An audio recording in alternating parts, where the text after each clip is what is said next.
This is CAC News with me, Dan Whittle. Tonight, Kanye West.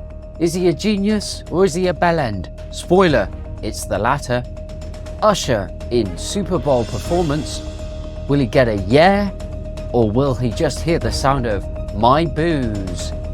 The Rock and Roll Hall of Fame nominees 2024. Who's going in? And our thoughts on the early albums from 2024. This is CAC News.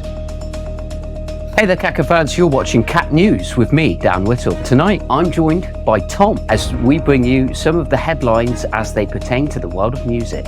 We're going to start off by talking about something that's been a bit controversial in the news, and that is the release of Vultures 1, the new album from Kanye West and Dolla. Everything about it is controversial, from its packaging to its lyrical content and even the use of unauthorized samples. I've actually listened to the whole thing. Tom, I don't think you could stomach it. What were your thoughts on what you have heard, though? I read a review of it, and I thought the review was really quite funny because it went, at least this album sounded finished. And I guess it did, but it was just so boring. I know it's a low bar, but what were they thinking putting this out, this steaming turd out? I got halfway through the first song and just went, I can't be bothered to waste my life listening to this anymore. The only reason I would have for listening to it is seeing what the controversy was about. Yeah. And I cannot see the point of wasting nearly an hour. This is the thing, we want to enjoy the music we listen to. And I don't want to watch a film that makes me cringe. I don't want to listen to a musical car crash for an hour when I could go and put on a record I actually like. Yeah, I got about halfway through the first song and just went, no. Just so fucking dull. It's not his greatest album. It's not even in his top 10 albums. I don't know this, but do you reckon the only reason they put controversial lyrical themes in there is just to get people talking about the album because the music's about? Yes, I thoroughly believe that. I don't know if you saw after Donald Trump had been fined $355 million and that he's now selling some hideous gold shoes. Now, as a man who likes gold shoes, you would think I'd be a little bit, oh, okay, fair enough, Donald Trump, but they are eyesores. And this is very much the musical equivalent. I think Kanye knows that he's got a rabid fan base that will listen to anything, and he's just put something out so that they'll talk about it, and the controversy keeps them talking about it. So that was the aim of the project. I don't think it was ever his aim to deliver a cohesive musical concept. It was very much, if I just put awful lyrics calling my wife a reference on it, people will just talk about that. Any publicity is good publicity in that sense.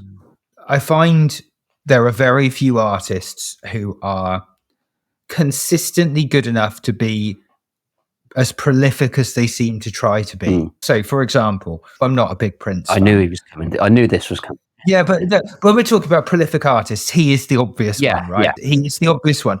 But the difference is that Prince has huge amounts of stuff unreleased. And although he released a lot, he had somebody on his shoulder going, nah, mate, that's not the right thing to put out.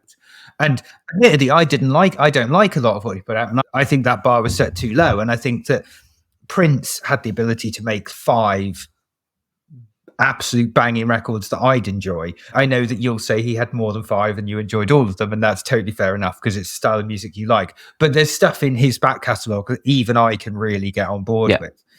But that bar was pretty low of what they'd release. But it turns out it was there when you look at how much they've got in the vault. There was a bar, there was quality control. And I get the feeling with Kanye, with how fucking half-baked a lot of this stuff he's releasing is, he's not actually that prolific. He's just got nobody telling him not to release that because it ain't good enough. Yeah. The thing with the prolificity of it as well is that a lot of these songs, the song Paid is just Fade from Life of Pablo with worse lyrics. So all of the songs that you could point to and say, oh, fuck someone, the song titles are awful as well. But there's some like old school sped up sampling on it. Kanye still got the trademarks of how he used to make really impressive hip hop tunes. He still can do that, but he's just fallen back on repeating the same ideas. And he was never the best rapper in the world, but now, like, when he's just rapping lines from Dogma, it's just apparent that he's run out of ideas lyrically, so he's rehashing the same production techniques that everybody enjoyed the first time around. It's a very cynical album. He never addresses any of the real issues that he's singing about because they're all created by him. So he is just the architect of his own downfall. He can't recognize that. He doesn't have the hubris in him to recognize that he's the problem. So he blames everyone around him and then makes a pretty nasty record full of just nonsense lyrics that are really crass, and they go against this whole persona he's got of he's found Jesus and he's bigger than religion. He likes to think of himself as a philosopher, but his lyrics are no better than the poop de scoop thing that he was writing 5 years ago. He's fallen off as a lyricist completely. There is zero merit to any of the lyrics on this album. It's ghastly. And the production, yes, there are songs that I think sound okay, but because they're ruined by the vocal cameos from either him or Dolla sounds okay, and there's some appearances from the likes of Playboi Carti and Travis Scott, even JPEG Mafia, who I really like, is on this album in a production capacity, but none of them can save it, and it leaves you feeling like you need a shower. This record, he's just not worth listening to as a creative force anymore for me. No, I'm with you on this. I just don't. I think it's not for me anymore. It's a shame because he was great. Yeah, he was, but his mind has been lost to anti-Semitism and just hateful rhetoric. And we've often talked about on this podcast about separating the art from the artist, but in this instance you can't, because the art is reflected in the artist. He's just full of hate. He's not a redeemable character. He's just bottom of the barrel. He's not an artist that's worth really looking out for at all. I think we have to cover it, but I almost don't want to because he doesn't need any more publicity. No. My advice to everybody, don't listen to the album. It's dog shit. You don't need that hate in your life. And also, I think if we stop feeding him, he might go away. Yeah. Or if we stop giving him money for shit, he might actually make another good record. Yeah. Also, it's interesting to note that one of the tracks on the album has already been taken off Spotify. Yes, from Ozzy Osbourne, and it was a Black Sabbath live War Pigs performance that they sampled. It's been taken down. The track is no longer available on Apple Music.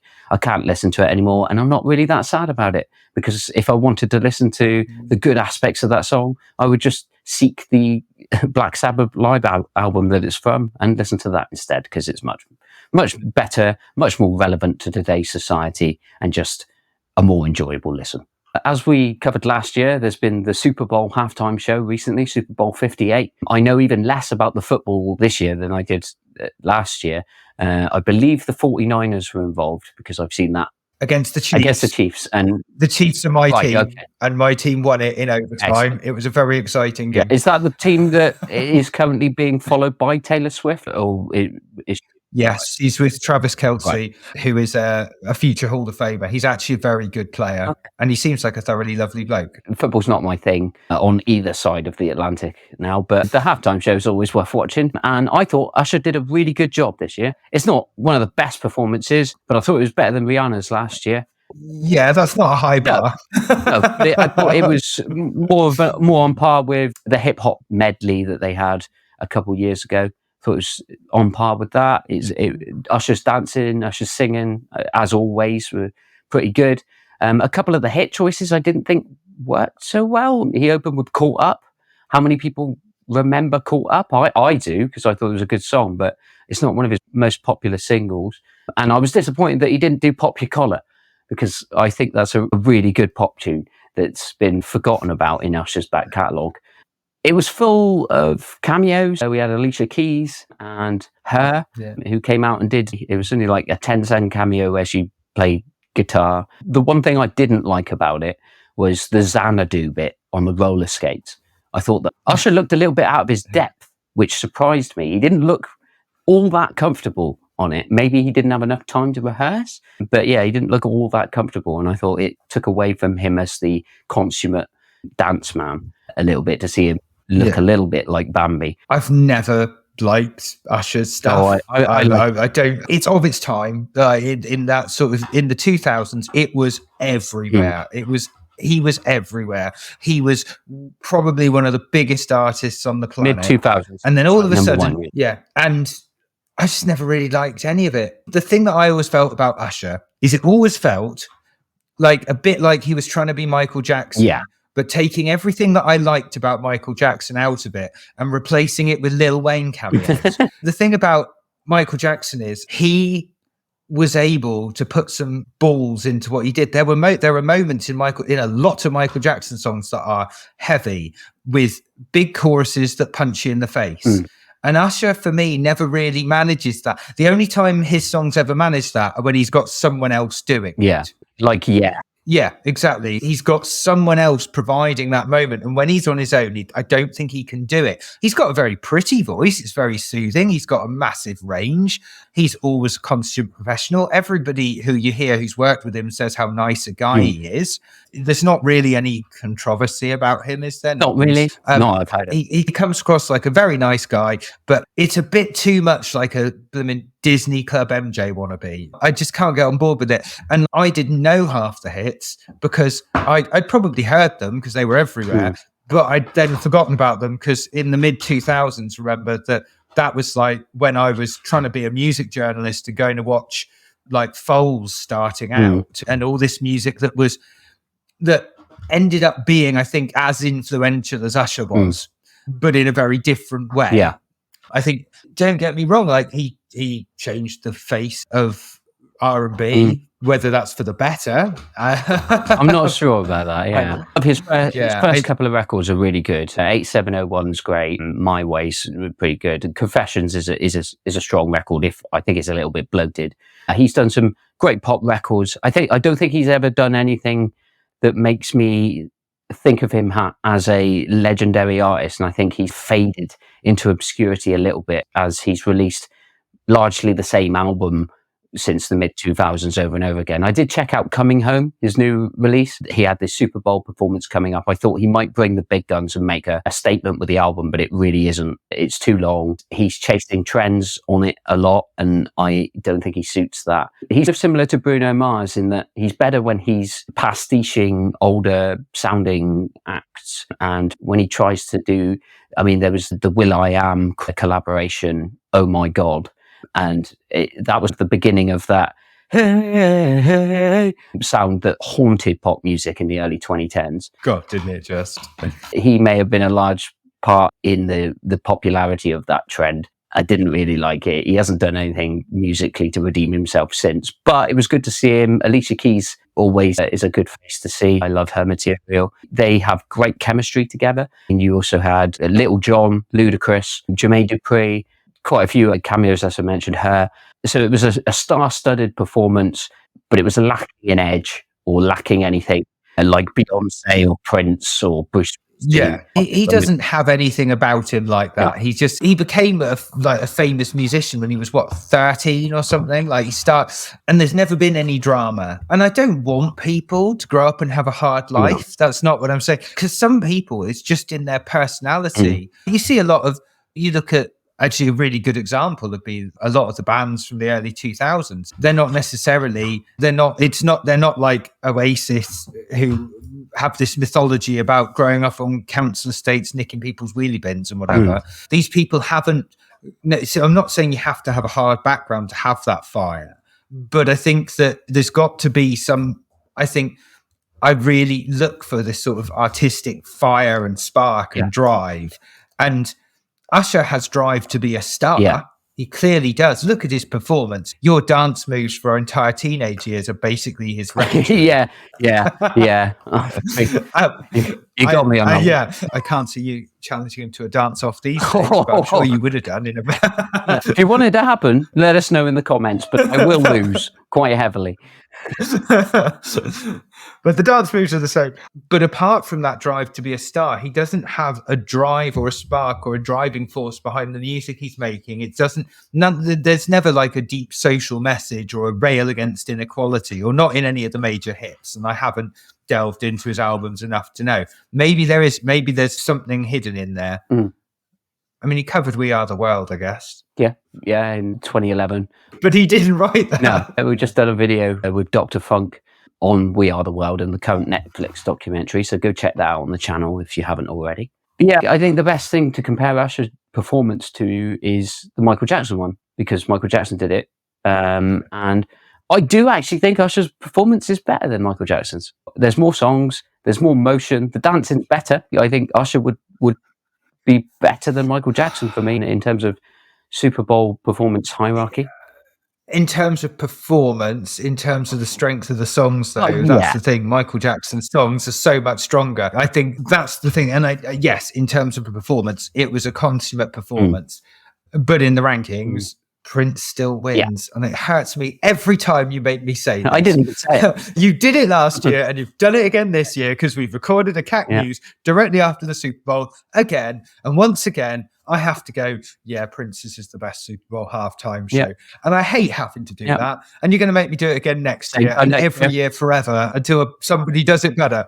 Until they decide that they're just going to go with a Prince hologram for the Super Bowl halftime show, just because nobody can beat it. And then, just rest on their laurels. It's always good to check in and see who's not quite as good as Prince every year. Not even in the same ballpark. No. And I don't want to have to say that. It's all going on at the early part of the year in music always, but we've had the announcement of who could potentially be going into the Rock and Roll Hall of Fame for 2024. So we will just run through them and give our thoughts on whether we think they'll get in and whether we think they deserve to be in there.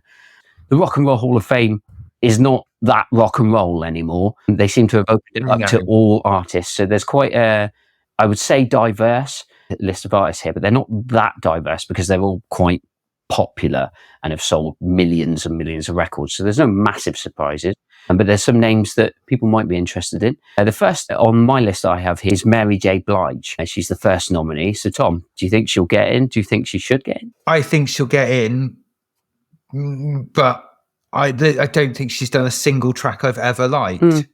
Okay.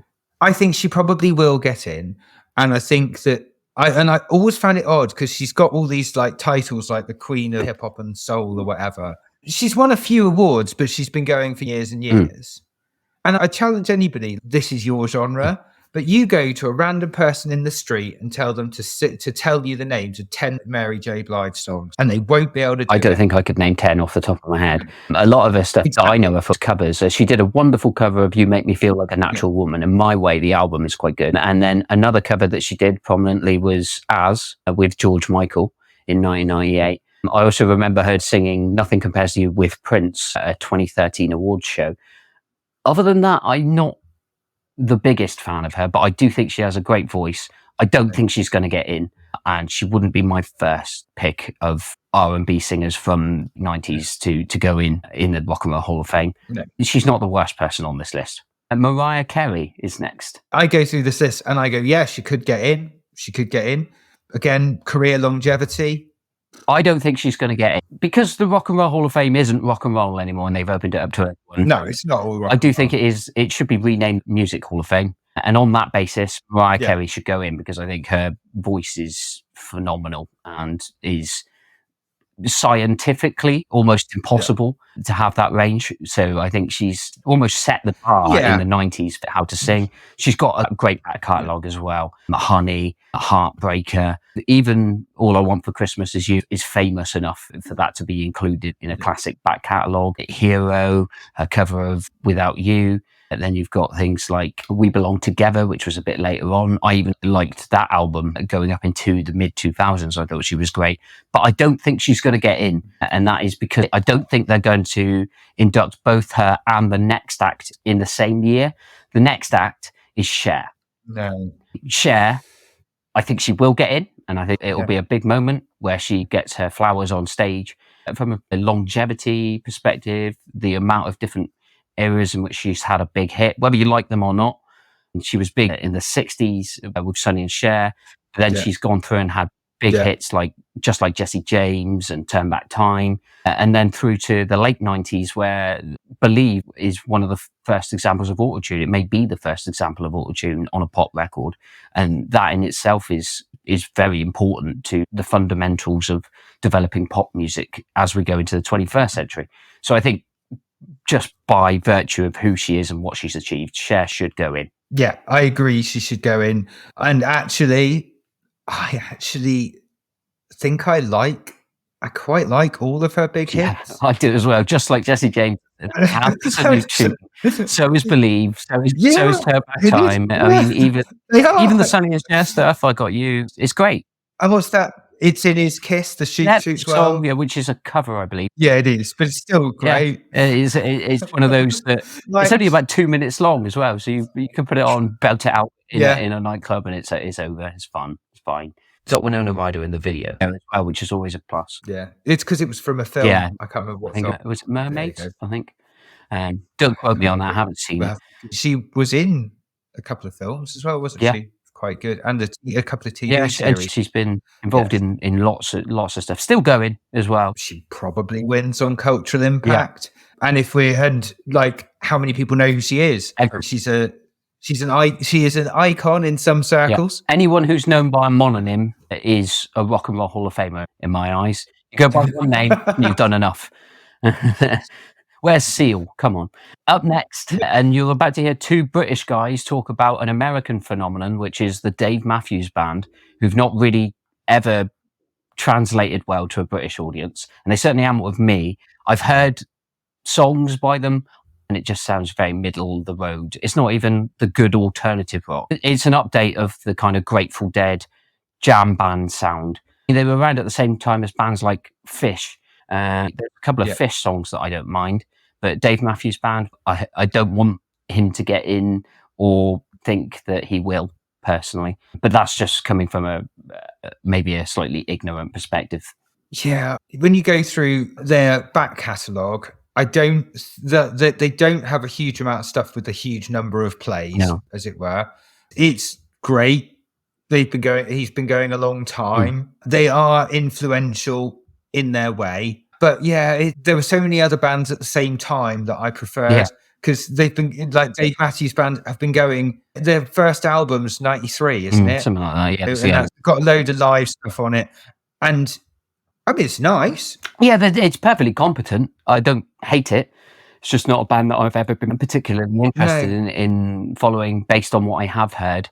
And if you're into that, then more power to you. But it's just not really when you listen to as much music as I do, the prospect of listening to another artist who's got a really dense back catalogue is always going to be a rather daunting task. But especially coupled with the fact that there's no songs that I go, I can't wait to hear more songs that sound like this, because I'm just like, oh, okay, that was a song.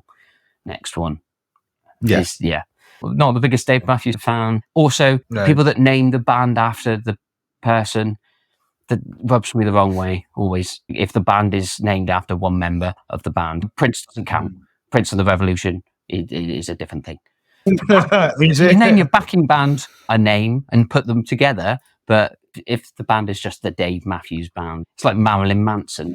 I think my biggest problem with Dave Matthews Band is Crash Into Me is the most famous that's song. The one I know. It just sounds a bit like a worse Counting Crows. Yeah. And I fucking love Counting Crows. They are a guilty pleasure of mine. Across the Wire, live in New York, their live album. It's a live double album. Definitely worth a spin. It's absolutely fantastic. And also same time as that, you had Hootie and the Blowfish. And they were fucking great as well. So yes, Dave Matthews Band's been nominated. They didn't translate over here, whereas over here, Counting Crows did, and Hootie and the Blowfish did. And I know they're slightly different, but they're, as far as we're concerned, as a British audience, they're all very American sort of indie rock from the mid to late 90s into the early 2000s. And I think that other bands did it better. What's the other one? Goo Goo Dolls. Yeah. American band. Even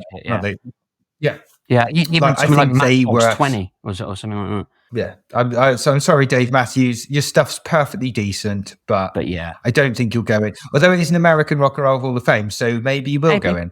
I wouldn't have any complaints. He's not made anything hateful, and as far as I'm aware, he hasn't done anything controversial. But it wouldn't be my pick of this list. Exactly. Next on the list, though, is Eric B. and Rakim, one of the pioneer acts of late 80s hip hop. Rakim is a beast of an MC. Eric B's scratches and cuts on Paid in Full is an excellent album. I think they should go in. Do I think they will? No. Rakim's quite outspoken. I'm not sure what Eric B's doing these days. But I don't think they'll go in. I would like them to, but I don't think they will. No, I don't think. Well, I'm not again, it's not really my genre, and it's one of those where I'd probably listen to a couple of tracks by them and go, "Oh, I know this," but I couldn't name them off the top of my head.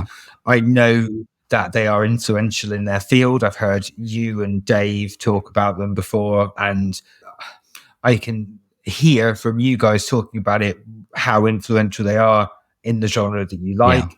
And I don't think, if the figure is controversial, I don't think they're going to necessarily, if they're controversial and they're not that famous, I don't think they'll get in. I think there is a certain degree of fame that would get you over controversy, and I don't think they have it. I agree with you there. The next one is Peter Frampton. Again, he's got longevity.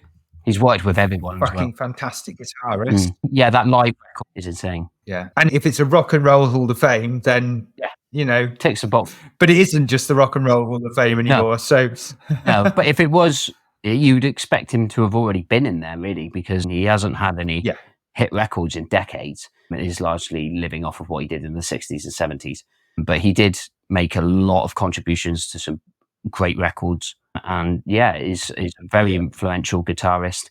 Also, Peter Frampton Comes Alive is an influential album in itself as it pertains to the recording a live concert. It's one of the first examples of a popular live album where the show was sold as a record.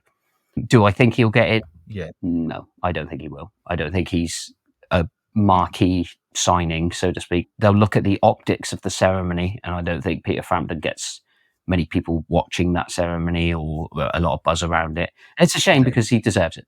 Also, just pointing out, like, live albums that did really well. Yes Songs came out in 73, which is 3 years before Frampton Comes Alive, isn't it? Which is 76. Just because I thought, hang on, when you made a comment about live albums like selling really well, I was like, hang on, I know I've got a live album. By Yes. I knew it wasn't the early 70s. Yeah, I'm sure there were live Jimi Hendrix live in Isle of Wight, 1970. Yeah. MC5 did a live album in 69 as well, which is a really good record. Although I will say, Frampton Comes Alive is very well recorded. Yes, it's a great album. Probably better recorded than some of the others. Yeah, it is. It's an important record. Hopefully you're listening, Alex, because I know you hate that word. Next up on the list, a bit more, I was going to say modern than Peter Frampton, but they had albums in the 90s and 2000s. It's Jane's Addiction. 80s? Hang on, 80s? The first album was 88. Debut live album came out in 87, and then their Nothing Shocking. Nothing Shocking's 89. 88. Yeah, Nothing Shocking's 89. It says 88. Oh, right. It got nominated for a Grammy in 89. Yeah. That's it. Sorry. Nothing Shocking's 88. 23rd of August, 1988. That fact has been checked. I want this band to go in so badly. Yeah, I do as well. I really like Jane's Addiction. That first album, Nothing Shocking, is brilliant. It's my favourite. Yeah, it's a fantastic album, and Ritual de Habitual's a fantastic album. There's a concert film called 3 Days from the 90s when they were touring with Flea. That's a fantastic film. And there's a live album that came out from that as well in the 90s. And then they did Strays. I bought the album at the time when it came out, and I enjoyed it. And it's not a classic. Their first two albums are, and then they've got The Great Escape Artist, which I'll be honest, I have never listened to. And I feel very bad about that. Yes, their debut live album was September 20th, 1987. My internet's finally decided to work. But Jane's Addiction I don't want to use the I word because Al has already heard it once in this episode. But I think that Dave Navarro's guitar playing is on point, and he went on to work with everyone. He's great. And he's at his best in this band. He's done some fantastic stuff afterwards, but he is at his best in this band. Yeah. It's better than what he did when he was part of Red Hot Chili Peppers, One Hot Minute. Which I know Marty loved. Yeah, I also think that Perry Farrell was important as a vocalist around this time as well. I think the energy that he was bringing to the records on Ritual de la Habitual, for instance, are exceptional. It bridged that gap between the funk metal and the alt rock perfectly. There's a story about Jane's Addiction that I remember from the 1990s. These guys were smacked out of their heads most of the time. And they reformed and went on a tour sometime in the 1990s and used, I believe, and somebody will fact check me on this and I'll find it's wrong because I think I read it in an interview in a magazine in like the early 2000s. Apparently they used all the proceeds from one of their tours to free a load of slaves in Sudan. Instantly deserved to get into the Rock and Roll Hall of Fame. Yeah, you free the slaves. They were smacked out their heads, and they were still more charitable than most human beings. despite barely being functioning human beings. This makes them good people. Yeah.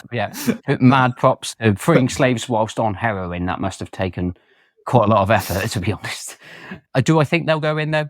No, I don't think they will. It'll be disappointing, but I don't think they will. I think they're one of those bands that might take a few. I think they've been nominated before, actually, but I think they'll take a few goes to get in. For some reason, they don't seem to have the same level of fame as the Red Hot Chili Peppers, which they deserve to have. Yeah, I think they're a better band than Red Hot Chili Peppers, but I just think that there's something about Red Hot Chili Peppers is their image and the way that their career has unfolded. They're the more iconic of the two. Jane's Addiction will go a little bit more unheralded by the general populace, but I'd love to be surprised. Next up, this is an iconic act, for me at least, Kool and the Gang. Should they go in? Absolutely. Will they go in? I don't know. I don't think so. They haven't been prominent enough in a very long time.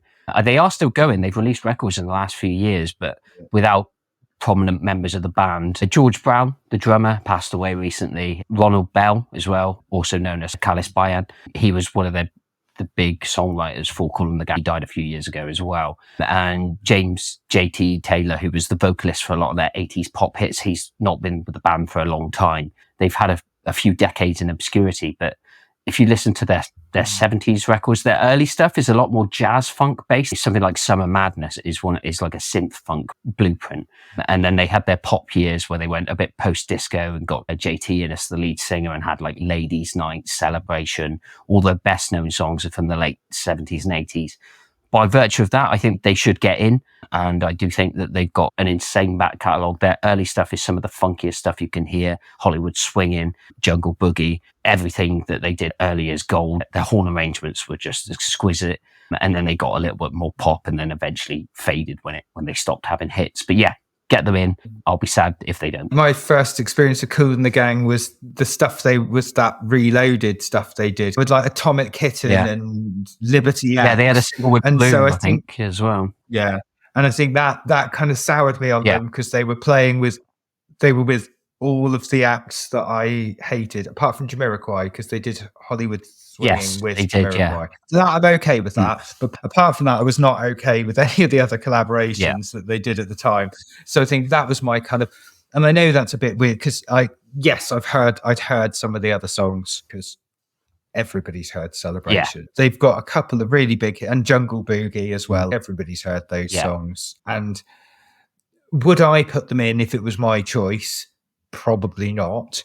Would I have a problem if they made it in? No, I don't think I'd have a problem with it. I could totally see why they would deserve to be in there. The next one is an English act, and this one's Oasis.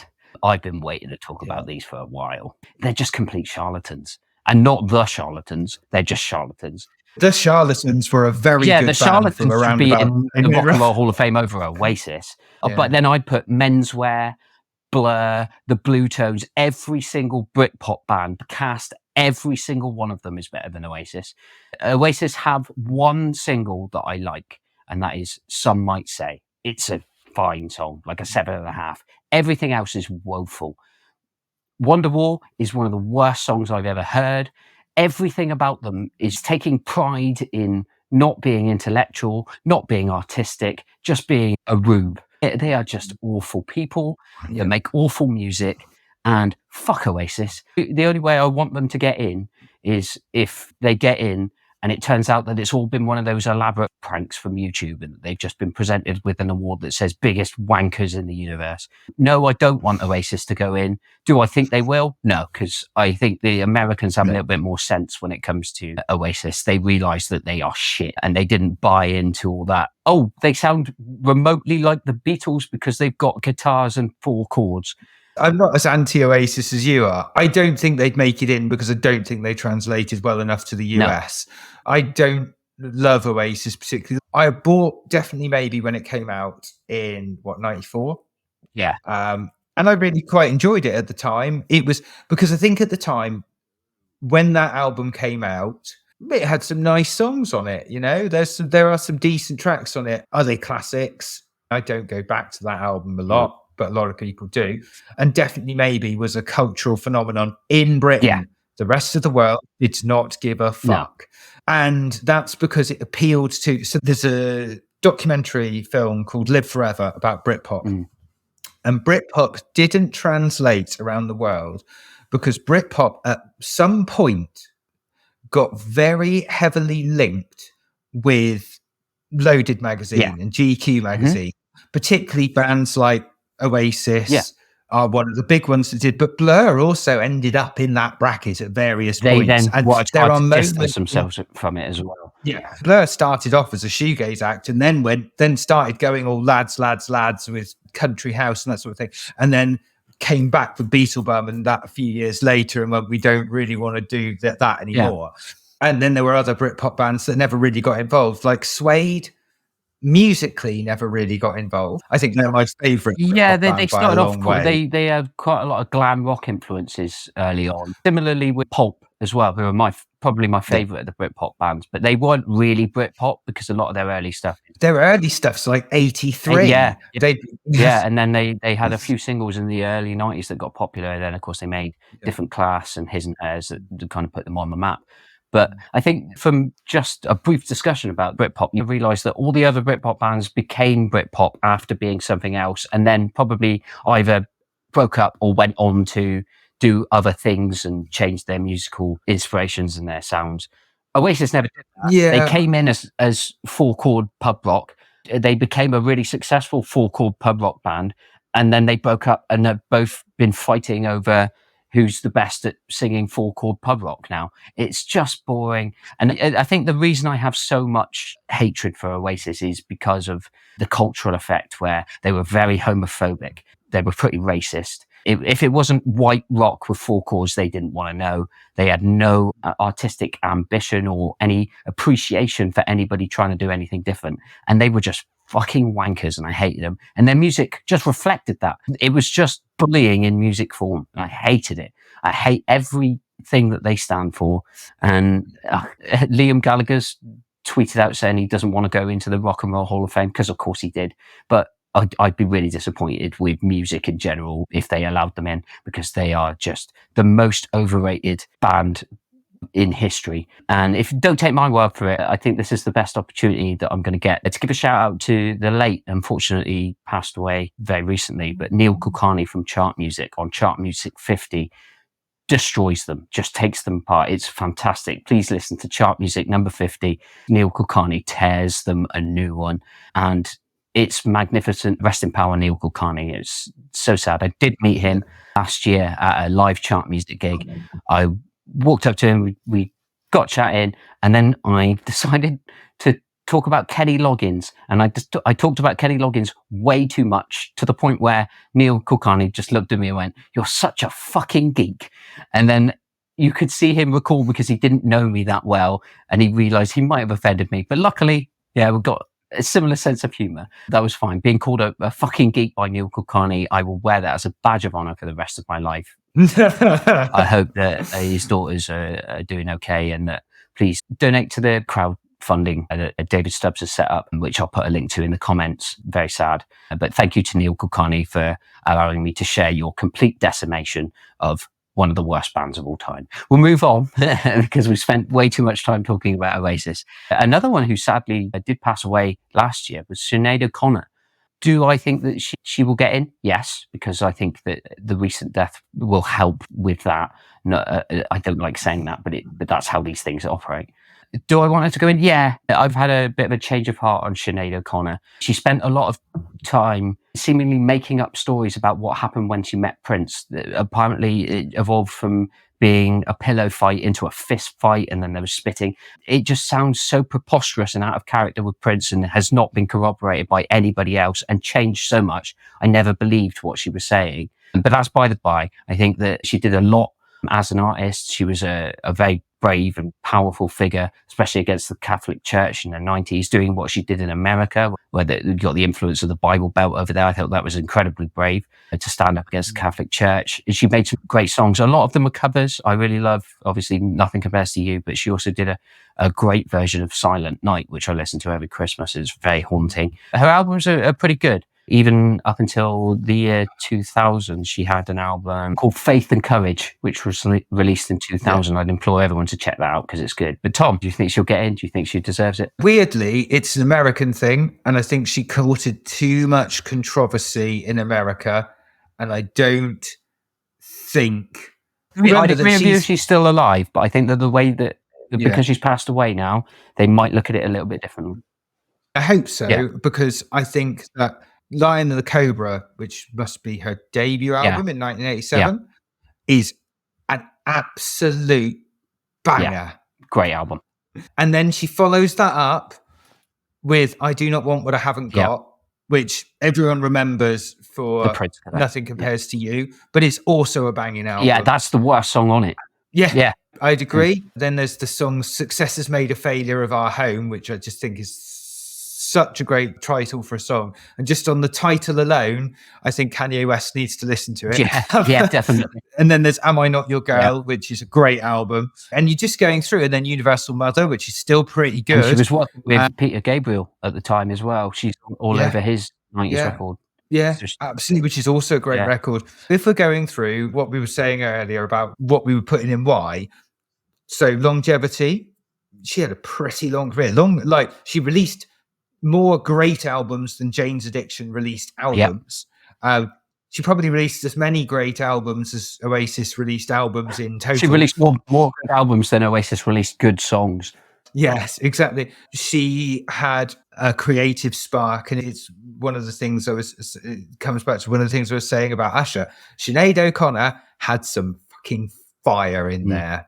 And you just hear the vocal delivery on Mandinka. There's punk in that vocal. There was always punk in that vocal delivery. Even when she's singing beautifully, there's always this sort of heart of punk fire in there. Yeah. Do I want her to go in? Yes. Do I think she will get in? God, I want her to. Not sure the Americans will forgive her yet. But if they do, and they fucking should, she should be in there.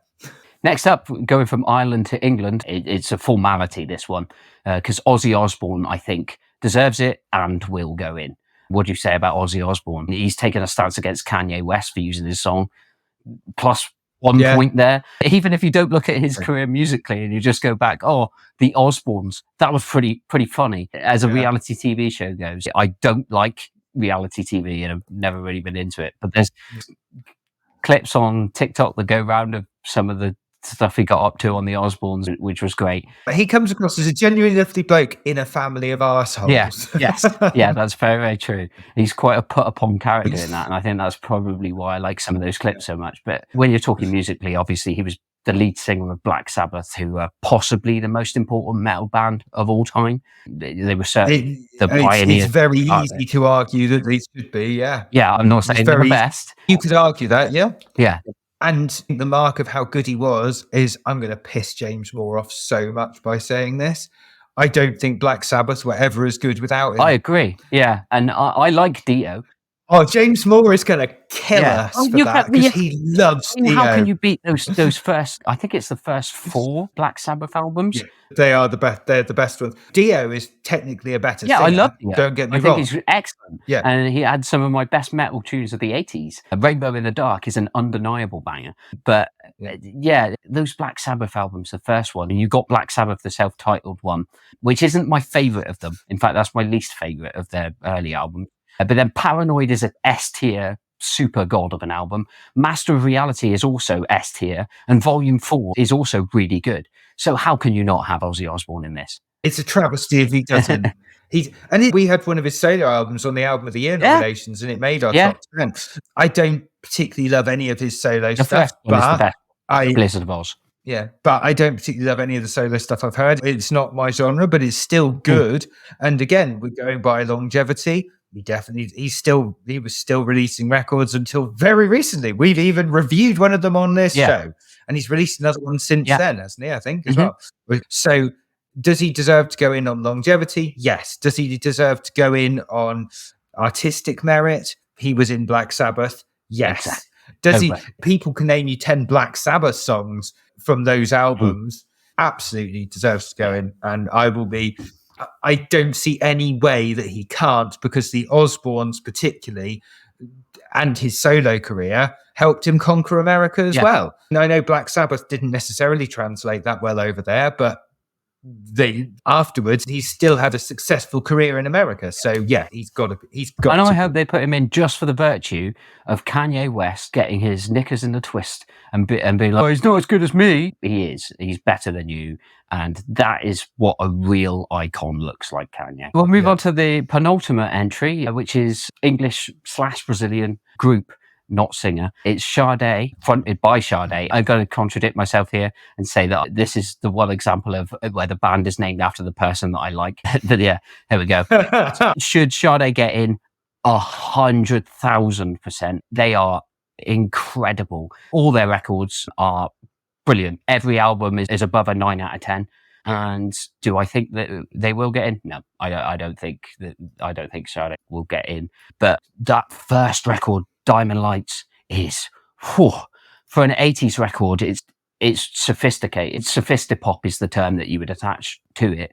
It's lush. It doesn't necessarily sound as thin as a lot of 80s records, but there are other records as well. My favorite of theirs, my favorite Sade record, is the one from 1992, Love Deluxe, and it's got some really brooding, sexy, simmering songs. Oh, I could listen to Sade for years. They're great. She's wonderful, an excellent singer. They don't get enough credit.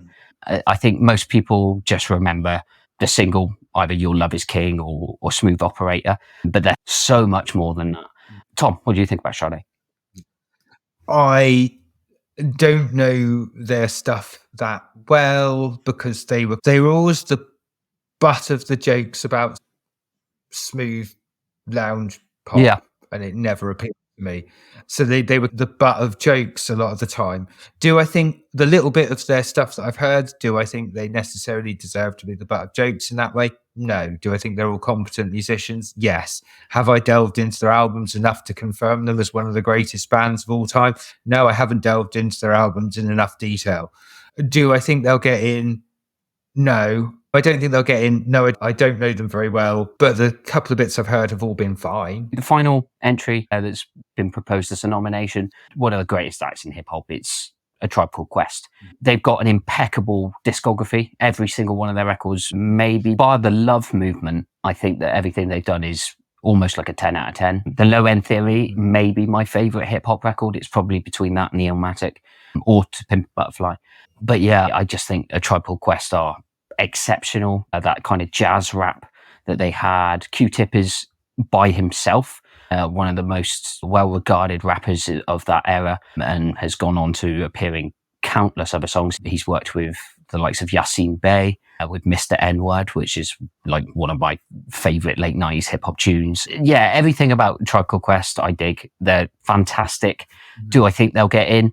I'm being optimistic with this one. I think they might. They'll be recognized as culturally impactful enough, hopefully. Hip hop is not my thing at all, generally. But when we had the hip hop episode or the 91 episode, my problem is that every track that got picked of the Low End Theory in general, basically, I think everybody pretty much picked either deep cuts or the weaker singles.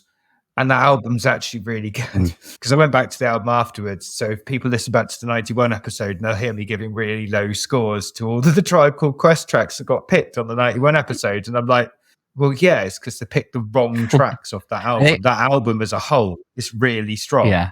Check the Rhyme was in our 1991 top 10.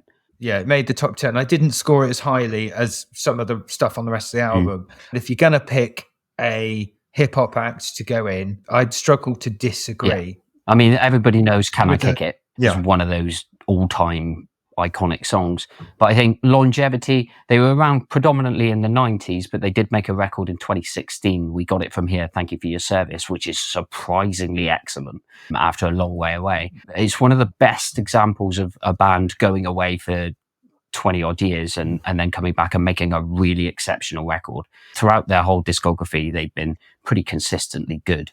And that's not even to talk about the solo projects. We're going to go through some albums that we've been listening to at the start of 2024 to make sure that your ears are primed in the right direction for the early 2024 releases. Tom, do you want to go first and tell us a bit about what you've been listening to? Yes, this year I didn't enjoy last year very much. No, you might have said that.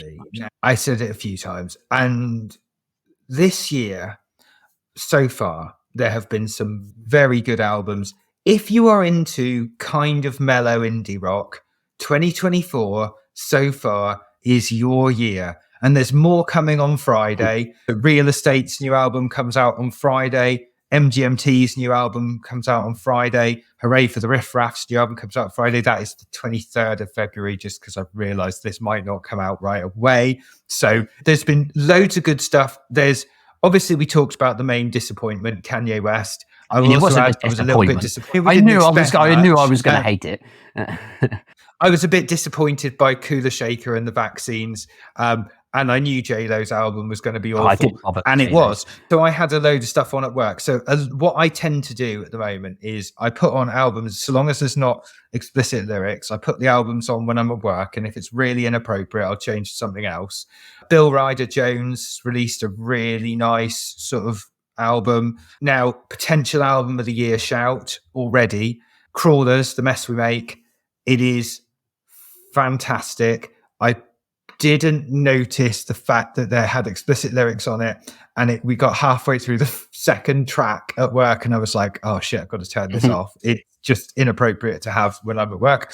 But the lyrical themes are great. There's a band that I trumpeted on about a couple of years ago called Middle Kids, who are an Australian, really just happy indie pop band. They're fantastic. They've got a new album out as well. It's also fantastic, and it's also called Part 1, so I'm hoping there's a Part 2 very soon, because it's a long album already, and I could listen to Middle Kids all day. It's like listening to sugar without rotting your teeth. It's fantastic.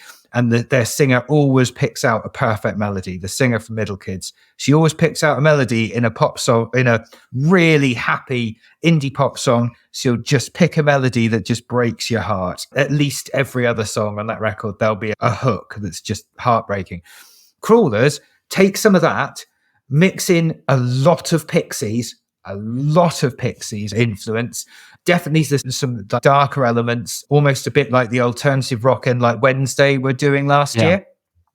And then they mix in lyrics they're actually about things actually relevant to today. There's reviews in the NME talking about how they're writing about queer identity and these sorts of things. And it's just a brilliant album, and it's a long album as well. And I don't think there was a duffer on it. There's a track called Golden Bridge that started with a long piano intro, and I was like, oh, this is taking the momentum out the album. And then about halfway through the song, and I'm like, nope, I'm completely wrong about this. This is fantastic still. So yeah, it's a banging album. I need to listen to it a bit more, but it could well be an Album of the Year nomination. Carrying on, Chelsea Wolfe. Now, we mentioned this a little bit before we came on air. I do really like the new Chelsea Wolfe album. Yeah, I thought it was good. I first got into Chelsea Wolfe at the same time as I found Emma Ruth Rundle and A.A. Williams at the same time.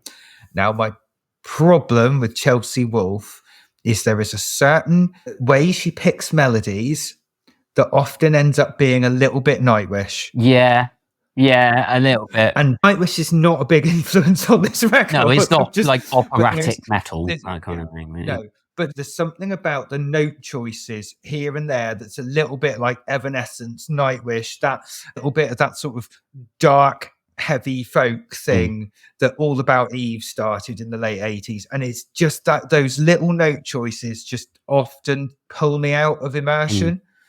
Whereas, so like Emma Ruth Rundle, when she goes big, will go into the PJ Harvey notations. A.A. Williams will drop her vocal out and just have more guitar. And Chelsea Wolfe, because her voice is probably the strongest of the three vocally, and she's probably the strongest versatility today. Yeah, she'll naturally go to that sort of note progression, and it just pulls me out a little bit, which is why I think my favourite thing Chelsea Wolfe's ever done is the collaboration album she did with Converge. Yes, I downloaded. I haven't listened to it yet, but I did give it a download. I like Jane Doe. Jane Doe is fantastic. It's nothing like Jane Doe. It's my favourite Converge album, but it doesn't really sound like a Converge album. A lot of the time, it sounds a bit more like a Cave-In album, but without ever being as bluesy. Right. So yeah, I loved that Converge album. I nearly nominated for Album of the Year, but after you dicked Emma Ruth Rundle and Thou. I wasn't going to try that 2 years running. No. So that was great. I listened to Helado Negro at work today. Lovely, chilled indie-tronica. That was nice. This one got me really excited. Grandaddy released a new album. I loved Grandaddy in the early 2000s. They were absolutely fantastic. And they're back with a new album. It's very mellow. Don't expect a Someday with a load of stompers in it, but do expect Jason Little's voice to be every bit as good as it ever was. He has a singing voice that will break your heart and it will make you cry, and he knows how to write a chorus that will just make you sad without the music ever sad. And the music's always is often a little bit twee, but it's all really well played. The choruses are great. Everybody go and listen to Blue. I think it's supposed to be Blue Wave, but it's written Blue Wav. But yeah, definitely that is an album I think that I love and I think everyone should check out. Then there was a couple of other honorable mentions. Glass Beach, Plastic Death. I absolutely love that album. When you read reviews, it all talks about it being progressive rock. It's not that proggy. It started off and I was like, oh, this is going to be a Tame Impala type record. It's going to be more chilled indie. And I think it was about halfway through track 3. I was like, oh, this has got exciting now. It definitely gets a bit heavier in places. It's a really clever album. Frank Carter and the Rattlesnakes. There's a few too many blues rock stompers on that album. And I don't like it when it goes down that route. But he actually nails a few really big sort of ballady numbers, and his voice is really good, and it does make me excited for what they're going to do next, because vocally I think he actually does a really good job on it. And then there's William Doyle, Springs Eternal, which I listened to at work and I need to listen to again to realize if I wasn't just trying to escape from what I was doing at work or whether it is actually that good. But it's brilliant and I think you'll love it. I think it helps that he sounds a lot like a cross between the singer from Grammatics and Tim Burgess from the Charlatans. Okay. So he's got a really understated voice. There's loads of dance beats and pop hooks and like folk guitars. And it's a bit of I'm going to throw everything at this album. There's a track on it called Garden of the Morning, which sounds like the singer from Grammatics fronting the album that We Wish the Smile had made. Okay. Yeah. With loads of like fat strings and nice melodies. So yeah, I think that's all the ones that I've really loved. And yeah, apart from Kanye West and Jennifer Lopez, there's nothing I've wanted to savage. Yeah. I do need to check out Laura Jane Grace has released a solo album. I need to check that out.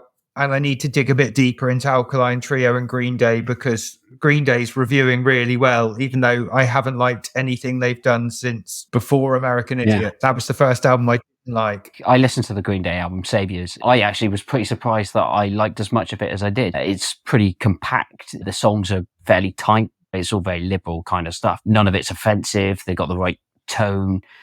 I just think as a set of songs, it's not as good as their classics, Dookie, Insomniac, even Warning, American Idiot. It's not as strong as Nimrod, yeah. I think Insomniac might be my favourite, but it changes all the time. But it's not on a par with those.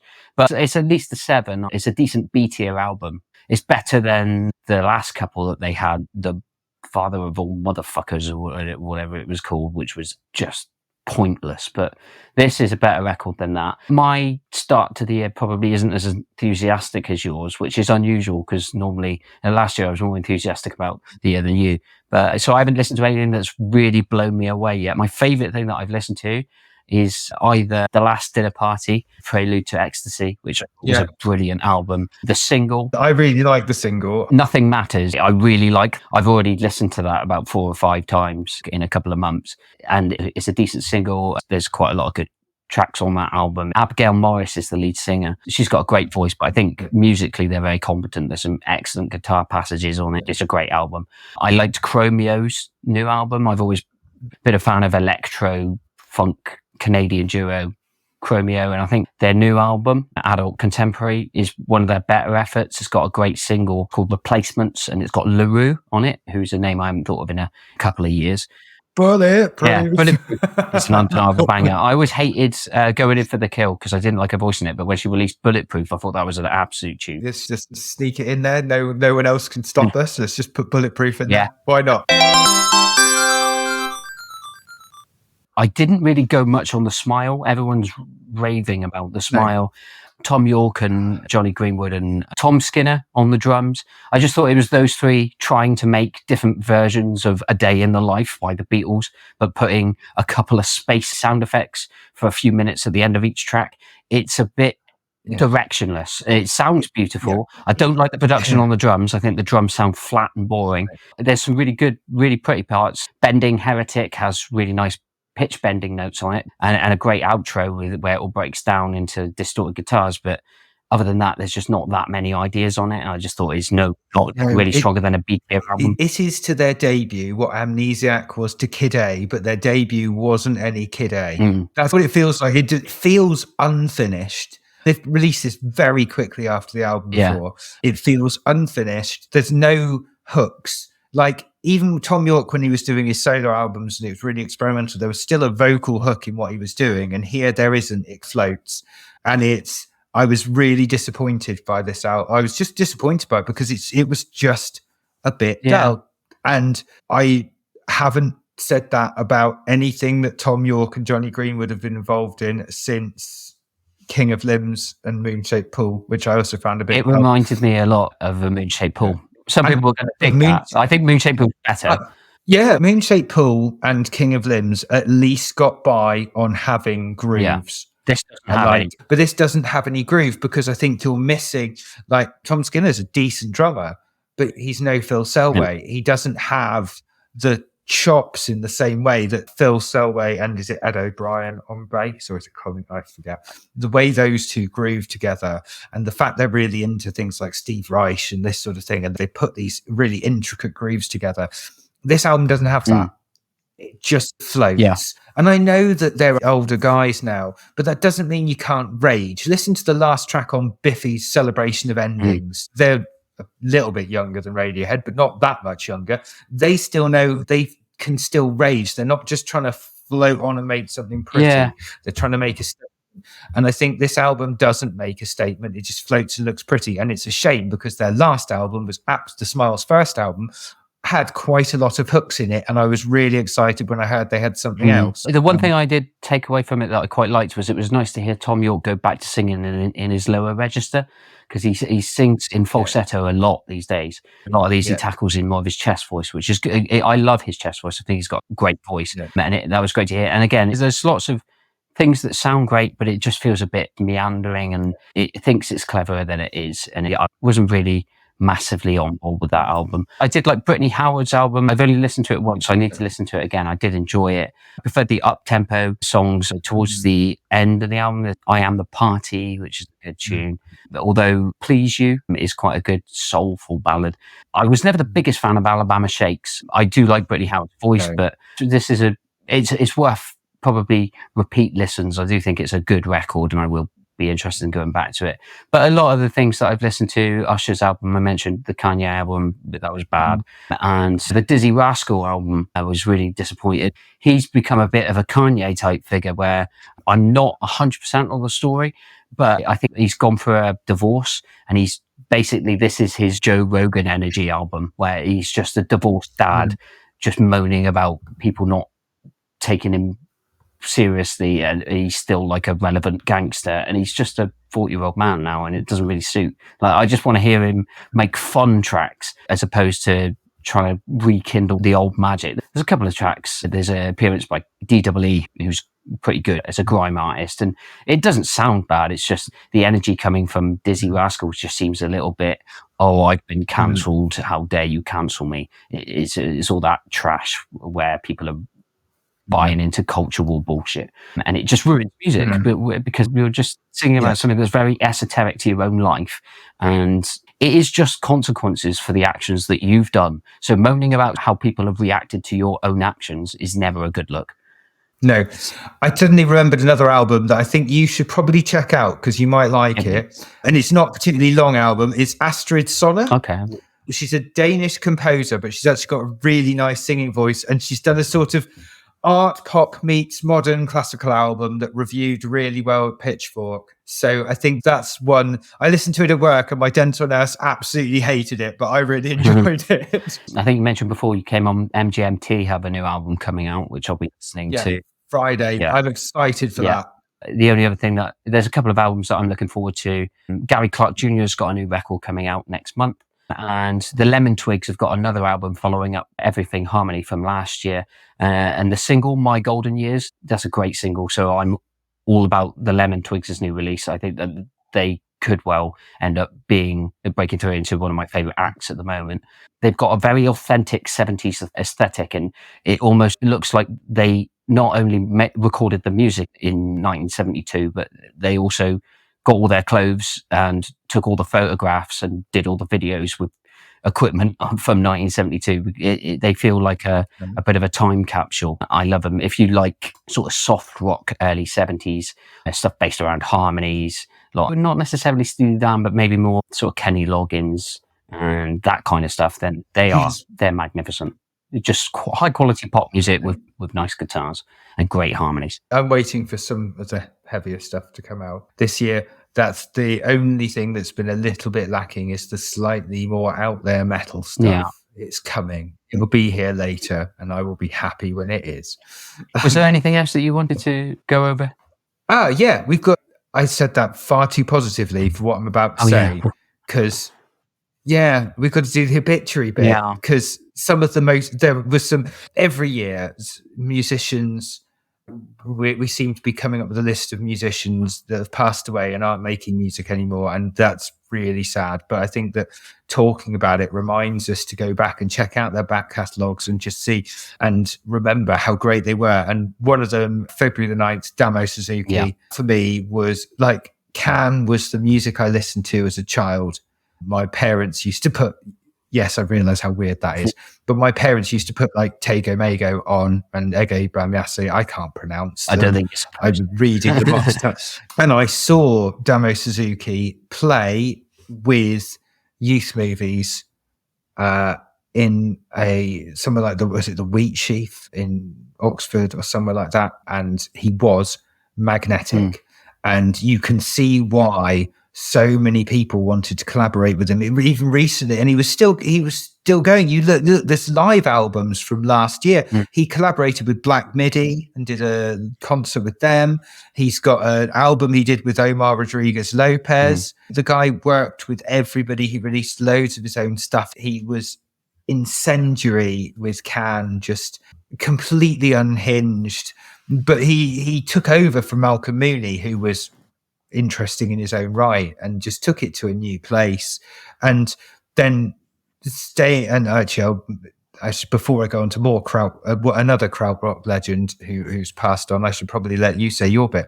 Krautrock's not really my area of expertise. I'm familiar with some of the Can material. Tego Mago is an album I've actually listened to. It's only through reading various articles in magazines and things that Damo Suzuki was somebody who was on my radar. So his career hasn't really touched my ears very much. But from what people have said, I look forward to now going back and discovering what that excitement was all about. So, yeah. And another one, it was January the 2nd, was Chris Carra. He was in Amon Jewel and then didn't like their direction, went and formed Amon Jewel too. And Vive la Trance is, in my opinion, the greatest krautrock record. I know Noi released some fantastic albums. I know Faust released some fantastic albums. I know Can released some fantastic albums. And I know, early Kraftwerk as well. And I know my mum will be, if she ever listens to this, will be screaming, Sunova Babaluma by Can is the best krautrock record. Fuck off. But Amon Jewel 2, Vive la Trance, and actually any album by them is just, they improvisationally, musicianly. Chris was known for using a violin in live performance, but he grew up learning like clarinet and violin and then guitar, and they were all just multi-instrumentalists making this insane music that's nearly all improvised. Like most of it, and they're a big band. They were a big band a lot of the time. They're not like a three-piece improvising. It's not like Robert Fripp conducting his bass player and drummer. This is like a big full-on band doing improvisational stuff with vocals. It was they were just incredible, and they have hooks that really got me. Everybody needs to go and listen to Vive la Trance, basically. And if you do, and you come away not thinking it's the best krautrock album, you are wrong. Sorry. And that's not even their most famous album either. Like, their debut was 1969, which was Phallus Day, and then there's Wolf City in 72. Yeah, important to pay tribute. And also to Toby Keith, who was apparently pretty good in country circles, and Melanie. David Soul. Oh, yes, David Soul from Starsky and Hutch. And also, of course, had a few hits of his own in the 70s as well. Derek McIntyre. Yeah, Derek McIntyre, the bassist who replaced Stuart Sendon when he left Jamiroquai. Paul Brett from The Crazy World of Arthur Brown as well, the guitarist, and Wayne Kramer from MC5, singers we mentioned earlier. It seems sad to group all these people in together in a list. Unfortunately, we don't have a better platform to do that. And I think it's a shame that we are at the age now in our mid-30s where we are watching our idols disappear. Yeah. And it's sad for us. And I could do a whole episode on Amon Jewel and krautrock. I could do a whole episode on Damo Suzuki. I could probably fill a few hours. I don't think anybody would want to listen to that. It feels not quite enough to just say, oh, this person's passed away. And it is really sad. And I think that if anyone think of a better way we can talk about them, then please let me know, because I do feel like just gushing about them it doesn't feel like quite enough. But I spoke about Neil Kulkarni earlier, but it can't match the tribute that was being drawn by Chuck D on Twitter, which was fantastic. Chuck D remembered him from an interview and drew a sketch of Neil Kulkarni as he remembered him, which I thought was an excellent tribute. When I go, I want Flavor Flav to do an Etch-a-Sketch of me.